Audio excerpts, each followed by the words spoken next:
Hey everyone, today's episode of Still Untitled was brought to you by Squarespace. Squarespace is the easiest way to build and create a beautiful website, blog, or online store for you and your ideas. Squarespace features an elegant interface, beautiful templates, and incredible 24/7 customer support.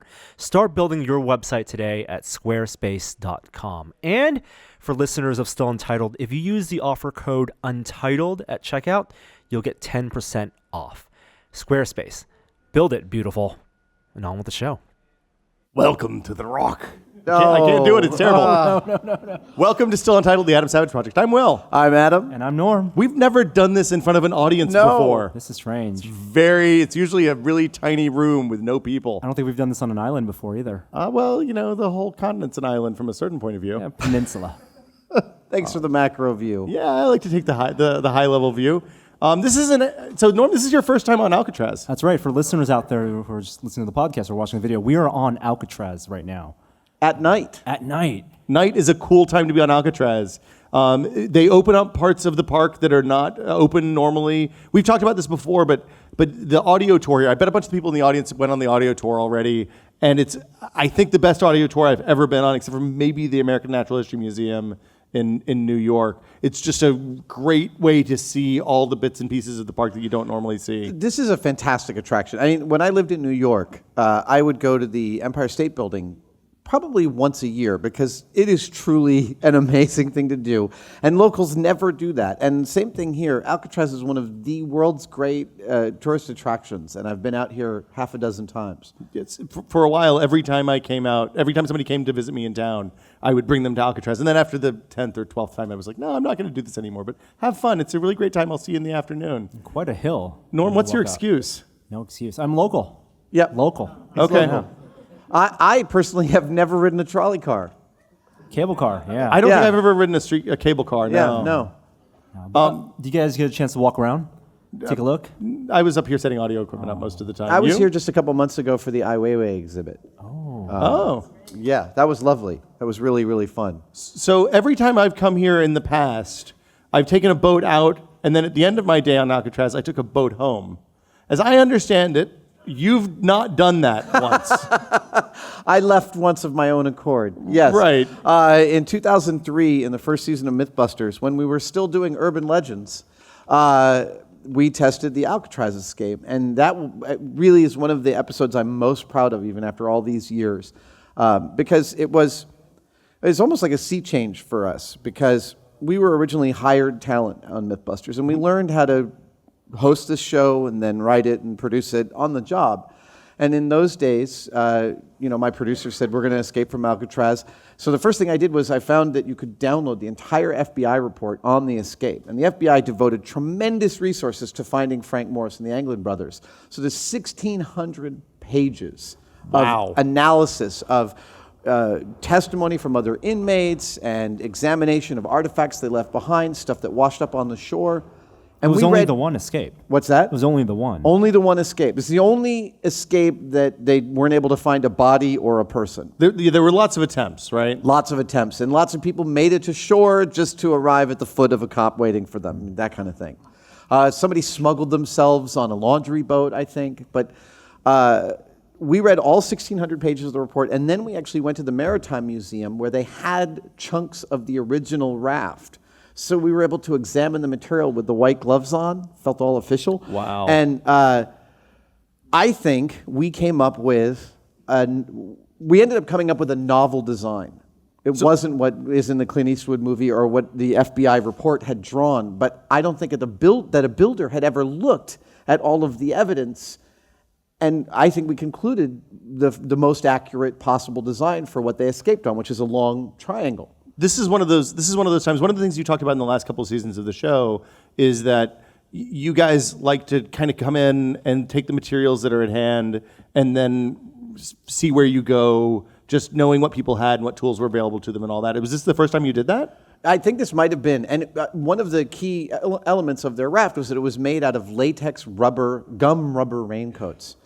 Go ahead and try and find gum rubber raincoats at this point. They are impossible. So at first, because we didn't have a lot of money back then, we tried it out of simple vinyl raincoats, and that didn't work at all. So we had to bust out the dough and buy some real rubber raincoats. With some barge glue, we assembled this full thing, and we thought, like a lot of people do, that the cold water of San Francisco Bay was going to be our biggest enemy. And this was also the first time on Mythbusters that we were doing something we truly had no idea whether it would fail immediately or work. I mean, the moment in the episode, Jamie kind of worms his way into this floppy boat. It's in the middle of the night. We entered the water at 2 a.m. under the exact same tidal conditions the escapees had faced. And I thought the boat could delaminate right now and we'd just be all going home. But the boat stayed contiguous, and we started paddling. By the way, if you see the episode, Jamie's paddling is totally terrible. Does he not know how to canoe? He's just literally doing this. He's like, going in circles. He said since then that he could tell I was doing a lot of the work, so he figured he didn't have to. Oh. Wow. But that's one of those things. If you're out with 3 people in a boat, at least one of them's not going to know how to paddle. Well, what we had to do was that one person had to be inflating the boat the whole time with their mouth, because it was losing air, and I think we had to fill it with air like 5 times on the way. And cold was not a problem. We were wearing inmate coveralls made of wool. We were wearing pea coats, and that was it. I think we had hidden a life jacket under the pea coat for safety. But we were sweating bullets. I was actually scooping San Francisco water into my sleeve to wash over my chest to stop sweating. Wow. The cold was not even remotely What time a of year problem. was this? Summertime? April. Sometime when it was warm. April, May. Then. It wasn't warm. But the innovation, the thing that we came up with was, if you're on Alcatraz and you're watching the tides, you know that the ebb tide in San Francisco Bay is diabolical. It's almost 4 knots. So if you're going to try and get anywhere, you're going to have to use that tide. So we didn't try to paddle anywhere but north. And we were aimed for Sausalito and ended up at Horseshoe Bay at the north end of the Golden Gate Bridge. And we made it in, I think, 51 minutes flat. Oh, wow. It was not that difficult. Yeah. Wow. So did you have 3 people on the raft? We did. We had me and Jamie and young intern Will. Not me. No. He's the son of our Mythbusters next door neighbor, which is Everest Waterproofing. Okay. And we took this 18-year-old kid and said, "You're coming with us." You matched the physical profile of him. He did. Actually, together, the 3 of us weighed exactly the same as Frank Morris and the Anglin brothers. So he was ballast. Yes, he was ballast. So what about the rest of it? I've seen the Clint Eastwood movie. Yeah. I haven't actually seen the episode. That's okay. What was did you climb through the hole in the cell? I did. So we inspected the cells here that the guys were in. The hole that they carved to get out is still there. And they let us climb through those holes. Wow. So actually, Jamie and I are like, really? Seriously? This is a national landmark. They're like, go ahead. Did you have to leave papier-mâché heads? With the papier-mâché heads were actually not original. The papier-mâché heads that are in the cells are from an America's Most Wanted episode from the late 90s. I saw that episode. But they put Jamie and I in adjacent cells, Frank Morris in one of the Anglin brothers' cells, and we each tried to squirm out, and we both made it. I'm not sure if Jamie would make it today, but the trick is you got to put one arm through first, and then there's a point at which you're fully committed. There's no going back. There's literally. no going back, and you better not be claustrophobic. It's awful, and I'm not claustrophobic, and it was pretty awful. So what, you climb through and you have to make a real hard right turn? No, there's space behind. The jail was built for escape when you look at how they got out. It is like behind every cell is a 5-foot walkway of plumbing.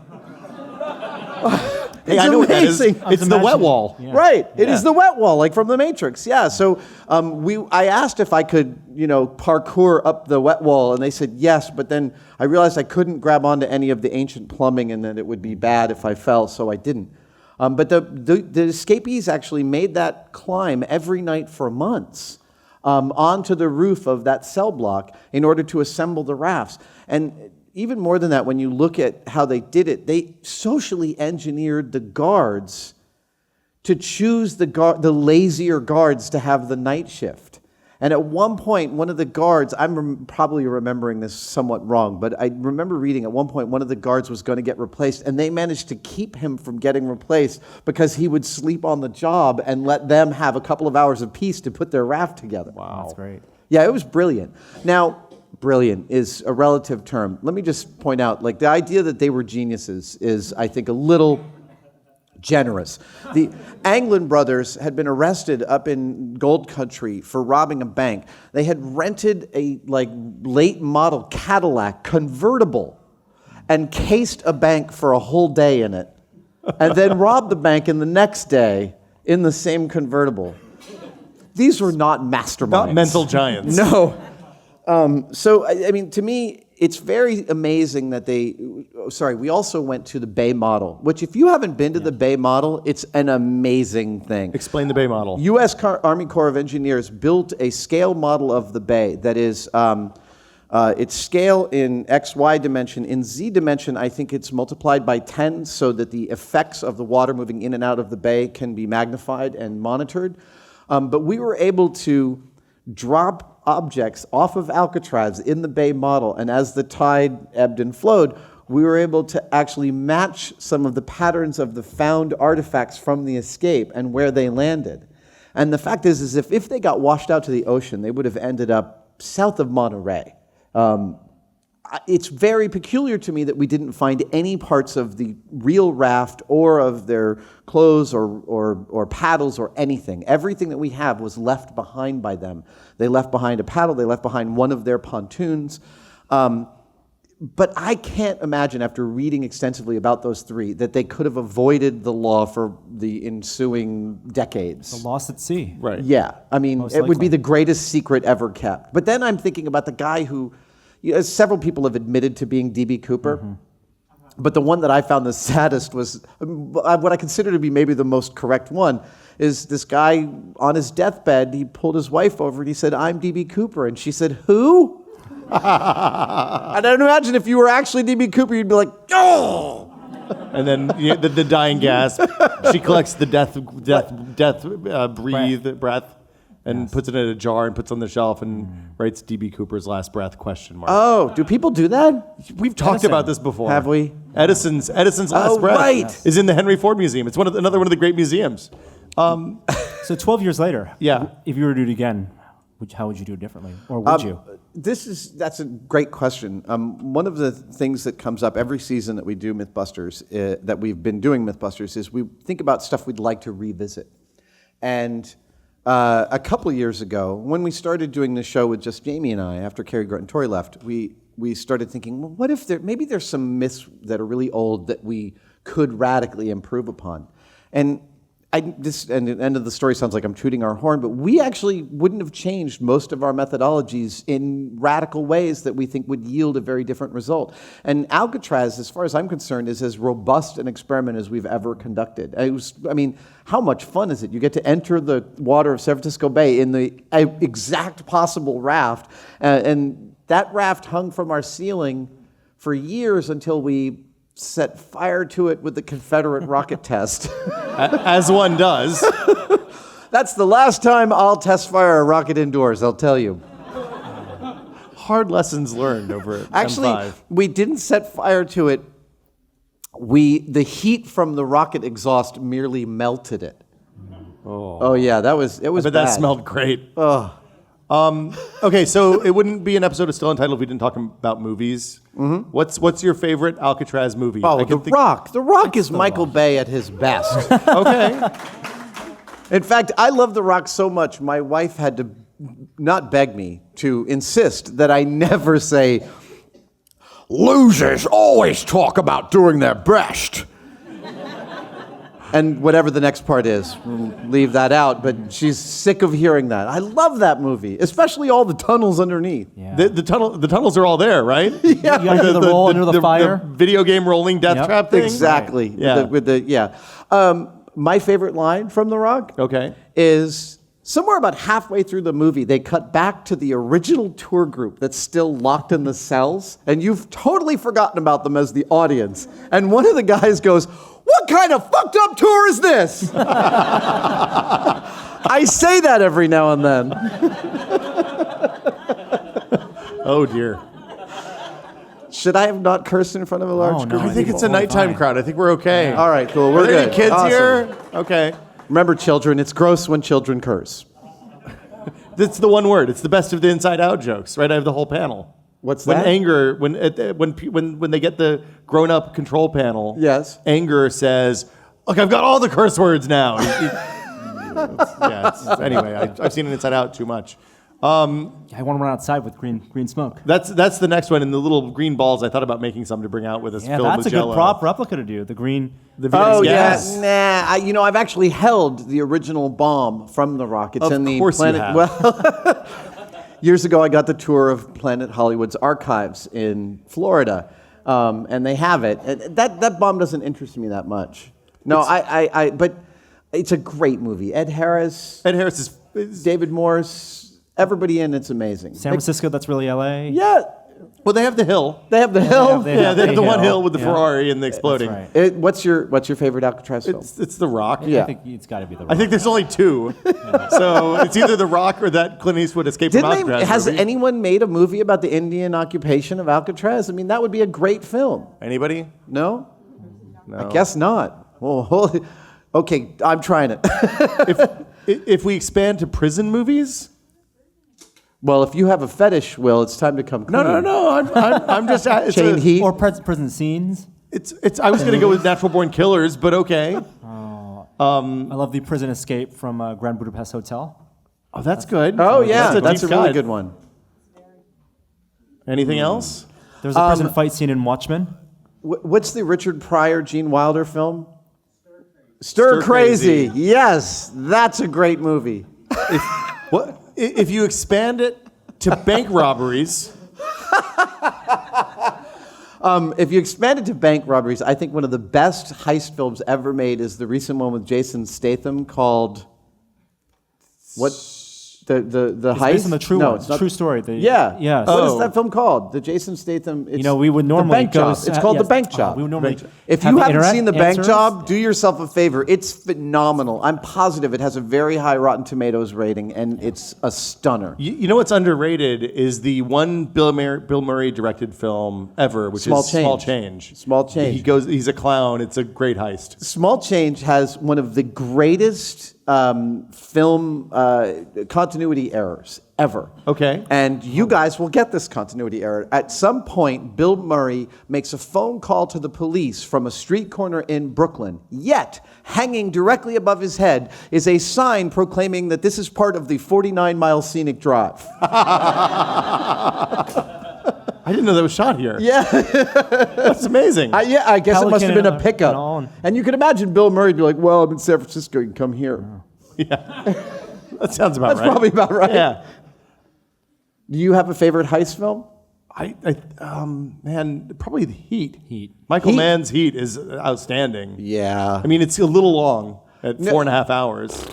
It's amazing. It's Amazing. lovely. Also, it includes something I really love, which is I hate movies where characters do dumb things for long periods of time to build the drama. And there's a point in Heat at which Val Kilmer, they're leaving the bank, and he's got the rifle, and he looks up and he sees something that's wrong, and he just starts spraying ammunition towards the thing that looks wrong. Oh, yeah. Like, I was so whoa at that point. That fantastic moment. Well, that whole thing, when that goes bad, it goes bad in such explosive fury. Oh, yeah, you so can't help but love that sad. movie. I know. And when what's her name? Ashley Ashley Judd Judd. is there on the balcony, and she does the motion for I The fold, no the go. blackjack motion. Yeah. Oh, heartbreaking. Well, and the I think what was at the time the only scene ever between De Niro and Al Pacino. Yeah.